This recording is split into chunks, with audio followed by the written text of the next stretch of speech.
All right, Google Classroom. This is a technology tool that I use to help support my instruction. Um, Here is one of my classrooms. So I want to talk about what's inside of this particular one real quick. So I just post videos, games that they can play to help with my instruction for their, free time or when they may have indoor recess. I put assignments here for them, videos, some more assignments. So I'm actually let you look at this assignment that I've posted. So and this is what it looks like on the teacher end. So you can see that these students, they were missing because they probably were absent that day or days while this was assigned. It also tells you if they did it, but it was done late. And then I was able to, it was already graded for me. So all I did was return it back to them. So let me show you what that looks like. So let me get out of this Google Classroom. And to create a Google Classroom or to join a Google Classroom, you'll click this plus sign to join. You just put the class code here. To create, you'll press that, and then you'll put all of your wonderful information here, the class name, things of that nature. All right, so I'm actually going to go into one of my math small group rotation classrooms. And here I just have 5 students, and they work on, I will just put information here for them to work on doing group rotation when they're not with me. So let me show you how to post the classwork. This is stream, and this is where everything will come once you've posted it. You can also share something with your class here, like an announcement. You can also put a link here, something from your drive, a video, or a link. All right, so classwork, create an assignment and questions. That's what I want to do. I haven't used topics to organize classwork yet. All right, so create. I want to do an assignment. You can also do questions. And I actually created an assignment using Google Doc. So the title, Polygon. Instructions, you can give them instructions if you want to. It's just optional. Directions. Points, how much is it worth, due date, and topic if you want. So this is coming from my drive. All right, so it's called What is a Polygon? And then this is very important here. So you will click down this arrow and it says students can view file, meaning that they can view it, but they do not have editing rights. The next one is students can edit file. And this means that they will have one document and then everyone will be able to write in that one document. And then the other one is I use the most is make a copy for each student, because I feel as though if they can edit the document, they will move people's information around, or someone might delete someone's information. So you want to make a copy for each student, and this will, when they open up, make a duplicate copy, and they will be able to answer that question that you created. All right. So I'm actually going to delete that because that was just a practice for you guys to see. And I'm going to go to the actual document. So this is what it looks like and what the kids will have to write down. And you might put a number 1 or number 2 or things of that nature. Because it is editable, sometimes they might come up there and mess up your question that you have given them. So what I was thinking in my head was to create a picture of the question. And let me do that real quick. I'm using a Mac, so I'm going to press Shift Command and the number 4.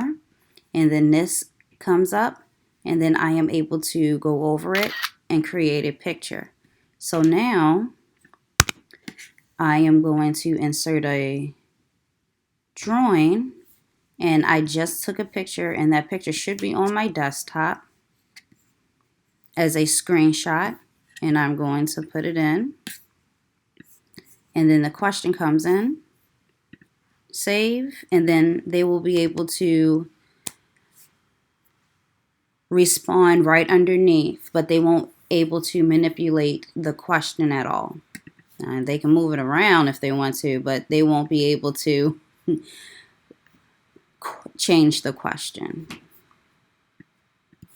All right, so other things that I have in my Google Classroom come from Clever as well. Mayan, you can read stories. Well, they can read stories, I should say. You can create instructional groups there. And when you create your instructional group, you are able to post assignments for them to do as well. Also in Clever, they have this vocabulary.com.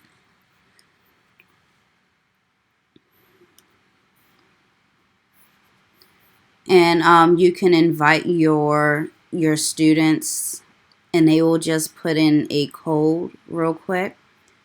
But let me show you an example. So when you create your list, they will be able to play. So it might come up with whatever you give them, or whatever the list that you created, come up for them to play, click on the right one, things of that nature. So let's go to a list. You can search here. So for me,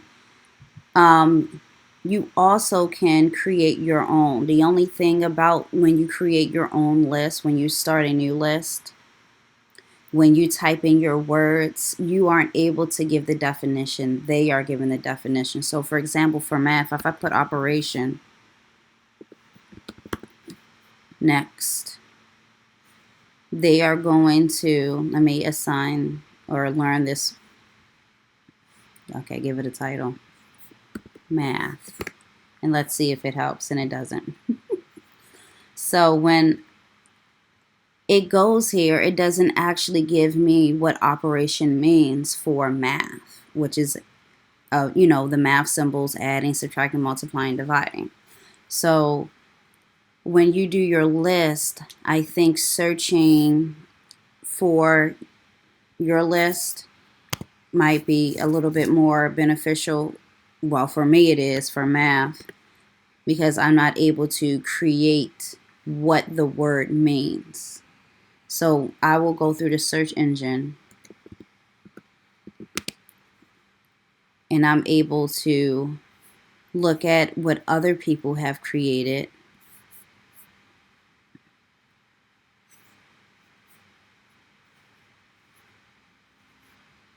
And I'm able to use what she's used. And I can assign this to my students. I'm all about working smarter, not harder. So use the search engine.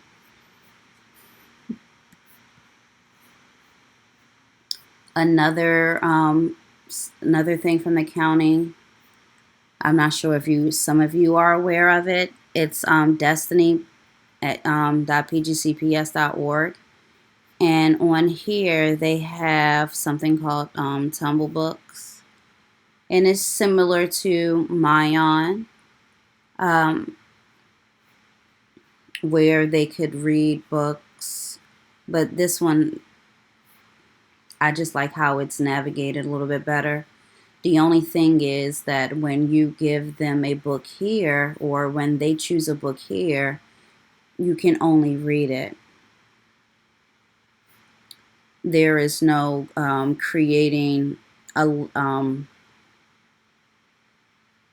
like for Mayan, you're able to give them a graphic organizer for them to fill out on Mayan, whereas Tumble Books, they are only able to read the book. So maybe in your Google Classroom, you can create that Venn diagram or something for them to read, something for them to write about the story that they read.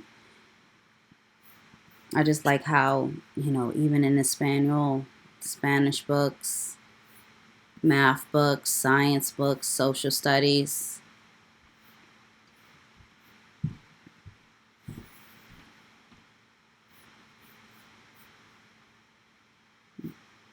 Let me go back to the classroom.